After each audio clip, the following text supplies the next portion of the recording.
Well, now we've come to the 11th station of the cross, where Jesus is nailed to the cross. I don't know about you, but for me, as I go through the stations, I like to spend some time sitting down and really contemplating, meditating on what are the events, what are the things that occur. Give me the specifics, the dynamics. And one of the things that I did one year was I actually set out to make a crucifix. So I ordered some of the pieces and made the actual cross.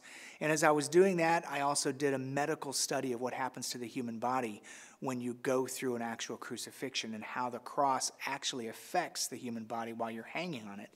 And so I got this and made my own little cross, and this is what I have in my little prayer room that I have.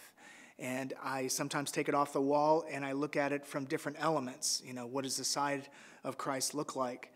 What happens to the hands when the nail goes through? And of course, obviously, if it was put in the palm, you'd have to tie the wrist to the cross because it would just rip through where the fingers are, the weight of the body.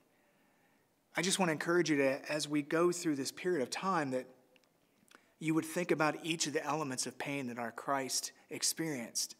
For me, it's been very powerful. It's a great way for me, as Blessed Fulton Sheen said, to prepare one for the sacrament of reconciliation is to meditate on the cross. That's what he does. Meditates on the different wounds, the thorns, the back, and what happens to the back when it rubs up against the wood of the cross as he's trying to take each of his breaths.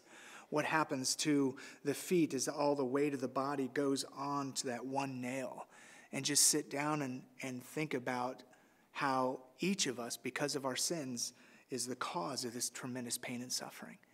And then, of course, to turn the corner and to realize that he does this out of a profound love for us. I often would ask, Lord, why would you do that for me? Why would you go through something as horrible and horrific when you certainly didn't deserve it, but I sure did? Either way, it's from that place where I learn to develop a thankful heart for all the ways that he has provided for me. And this is by far the greatest provision, the freedom of my sins and the freedom of the bondage that I've had to sin and to my brokenness and my wounds. So I pray that for you, as you go through this experience and you go through this particular station, that you would spend some time, particularly in this period of Lent, and focus in on the suffering that the Lord had to experience, particularly in the different wounds his body incurred on the cross. You won't regret it. And if anything, it might give you a greater appreciation for just what Jesus has done for us.